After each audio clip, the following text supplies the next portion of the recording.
Hi, you never open ChatGPT or you open it once. So a white box here felt like a stupid and close it. Um, Today we fix that. Sabay-sabay din tayo para matutunan to. And I promise you cannot break anything. By the end of this video, you'll have signed up and done for your first 3 useful things with AI. No code, no course, no credit card, just you in the text box. Hi, I'm Oliver. So I'm not a techie person either. I learned this in the hard way. So I'll walk you through this in this, and I wish someone did for me. So first time mo rin, no? Perfect. Tara, sabay na sa akin.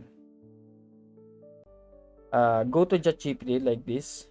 Once you are here, or Claude AI, all uh, the LLMs or large language model. So pareho lang lahat 'yon. Both are free to start and no payment, no credit card for the basic version. But the Claude have $20 starting. Sign up with your email or Google account, 2 minutes, tapos ka na nun. Huwag ka rin matakot dito. Hindi ka nag-commit sa kahit ano. It's just a free account. Kita mo, ito lang, pabilis lang naman to. Now, the parts blank box is uh, uh, once you are here in the ChatGPT or the once you have once you sign in your account. So once you are here and here's the scares everyone, it's just a blank box. Here's the secret nobody tells you. Talk to it like you are texting a helpful friend. Plain words, normal sentence, walang special command, so walang code, especially. And there's no wrong thing to type. You cannot break it. Worst case is so answer.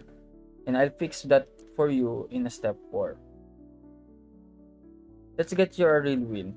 Gawin natin sabay. Use things from your actual life. 1, make it right. Write a short, polite message to my landlord asking to fix the aircon. So, yeah, this one. Put in the aircon, and then so yeah, edit, and this is the answer. I hope you're doing, and kung ano yung i-explain natin sa kanya. Yan yung malinaw. And make it a brainstorm. Type give me a 3 simple dinner ideas using chicken, and bibigay siya ng answer for your prompting. So this is what you start in ChatGPT, asking and answer the prompt. Yeah, so gives you the 3 simple dinner idea: chicken fried rice, chicken teriyaki rice bowl, creamy chicken and rice. So that's the simple dinner ideas that you're asking for the ChatGPT. And then the 3 real things done in your first few minutes. See, ito yung ginagawa mo. Okay, ito na yung game changer natin. So this is the most important part. You do not need the perfect prompt because it's a conversation, not a one shot. If the answer off, just reply. Make it shorter or more casual. Explain it apart again. Give me the 2 other options and make it a short and the answer. So tuloy lang natin to. So make it short answer. So i-explain niya yan. So yeah, a 3 sentence lang siya with your preferred answer for the short answer. And it remembers what you said in the chat. Ay, and it adjusts. Yan lang yun. Once this clicks, mawawala yung takot mo sa baka magkamali yung tanong ko or yung sasabihin ko or iniisip ko. Walang maling tanong. You just keep talking. Two honest things before you go para hindi ka na magkaroon ng problema. One is don't paste sa private stuff, no passwords, no bank details, so no IDs.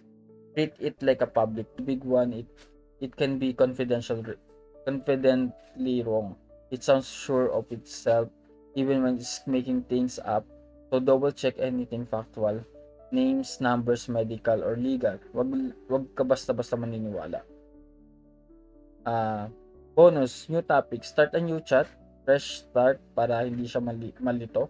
So once you have something another to ask for your ChatGPT, you can type you can click the new chat and put some details. Create an image of like this mother and child. Can draw it. You can ask ChatGPT for one